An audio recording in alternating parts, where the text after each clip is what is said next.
Welcome to the Hollywood Scholar. I'm Jed Morgan, and it seems like DC is indeed dead company, as we've constantly seen them throwing away money hand over fist just to propagate their political propaganda. And now with their being downsized, getting rid of their offices, it seems like they're really on a downward trajectory and their wokeness is finally coming to bite them in the ass. But it seems like we have a former employee that has something to say about the internal workings of this dead company. And let's get right into it from down in the comments.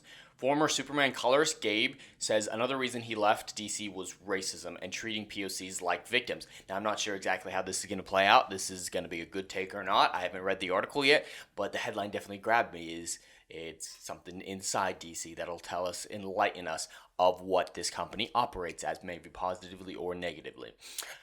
Colorist and creative Gabe is disclosing more reasons why he left DC Comics last year. Overall, his self-exile was due to the modification of Superman's motto that replaced the American way for a better tomorrow, now that Clark's bisexual son is wearing the cape and fighting climate change. So yeah, if he left for that reason, that is a good reason to leave, because I actually have a video on that change from early in my channel's history, and it's just a very superficial change that takes away a lot of the heart of Superman, and it disregards what it actually means to be the American way. The American way doesn't mean you're supporting the government 100%. That doesn't mean you 100% support how the country is.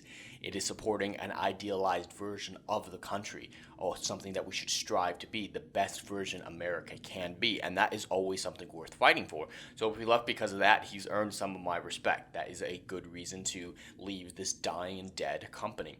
Reacting to casting of an actress of color as the redhead Carrie Kelly, which is another race swap of ginger characters, which I also have a video on about the ginger side that's going on in Hollywood. And it's just really weird that race swaps are so prominent in Hollywood, but they seem to mostly target gingers. It is the weirdest thing that I don't truly understand why that became the case. In the Gotham Knights pilot, he revealed that he also parted ways with the declining publisher because of racism and tokenizing of non-white as victims that always need help. And that would just, if I were a person of color, I would find that incredibly offensive, the way that these companies pander to these people of color and just say, oh, poor baby, here's a handout. Oh, or, like politicians saying, they're not smart enough to make their get IDs. They're just too dumb. Let's help them. They don't need IDs.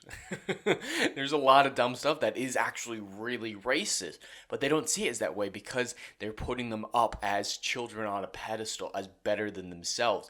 And it's just really weird to see a company do that and then get praised for it. So that is a very good reason to leave as well. I'm starting to like this guy. Another reason I left DC Comics, he tweeted the racism from leadership treating us POCs like we were victims to be saved. Oh, so is he a person of color? Okay, yeah. So it's always good to see someone who is of the approved talking points, of the approved categories that are allowed to say stuff like this. Like if he was white, he'd be getting canceled right now. But it seems like he's not, because he is a person of color and he is entitled to these opinions, which I don't believe your race should come into effect, because that's racism.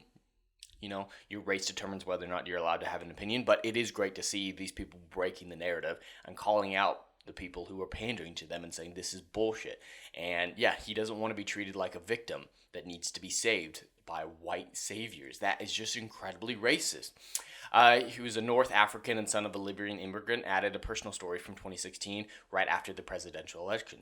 Day after Trump won, an editor emailed me saying something like, people like her would protect people like me, he wrote.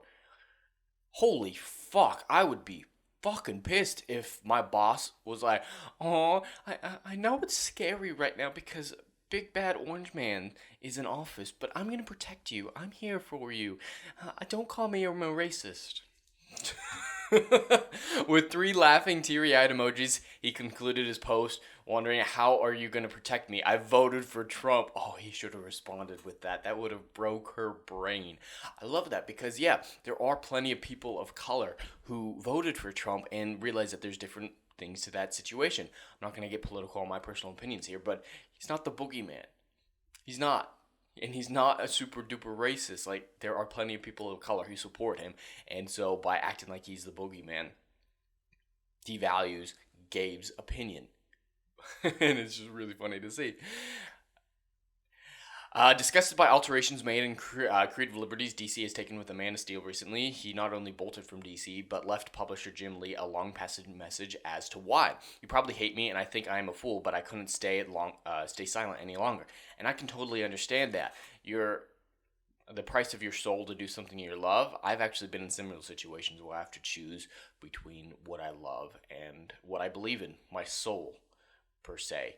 And he definitely made the right choice. Your soul is more important, but I'm in the midst of a decision like that myself, and I don't even know if I'm going to make the right decision like he did here. It's an incredibly difficult thing, but to stand for your principles is nothing that you should ever be ashamed of.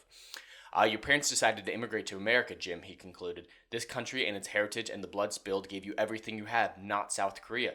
Even if the decision to remove the credit American culture had in creating Superman is out of your hands, it is so ungrateful for you to go along with it. That is very well put, and it's great to see someone within DC standing up against that major change to the character, devaluing Superman as a character, taking away a fundamental piece of his soul as well. He didn't disclose what Jim Lee sent back to him, but he made it clear he didn't want his fans or anyone going after Lee out of respect for the publisher's privacy and that of his family. That's always something good to say. I don't recommend attacking anyone personally. I don't recommend anything like that, so that was a good thing to say at the end of it.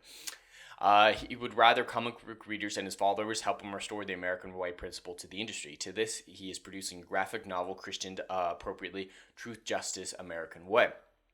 I wonder if there's a trademark on that. I'd be a little worried about that. But it's great to see him going out into the independent sphere and creating his own stuff. That is the way that we beat Hollywood, is make the independent sphere bigger than the mainstream currently is. And there's a lot of people doing that. That Umbrella guy has a great comic book that just came out. Young Rippa 59 is about to have a whole comic book universe come out. And there's plenty other creators.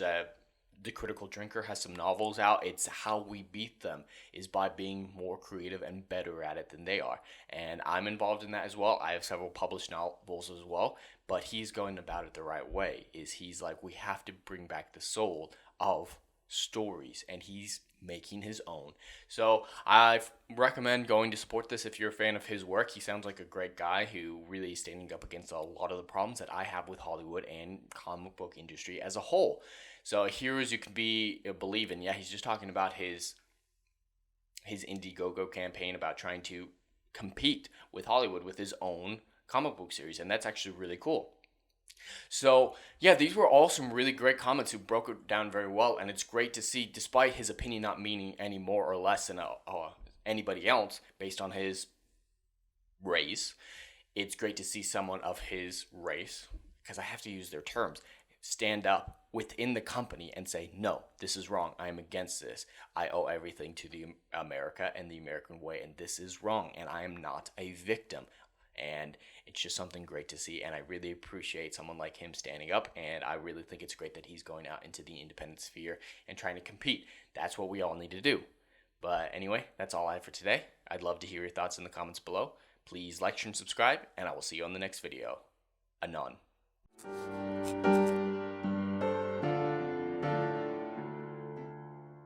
If you like what I do here and want to see good, compelling stories that Hollywood will no longer give you, check out my book series, Odyssey of a Phoenix, a mythological epic about philosophy, morality, and modern-day mental illness issues. Books 1, Down in Flames, and Book 2, Apocalypse Then, currently on sale. Book 3, Kill the Dark, coming soon.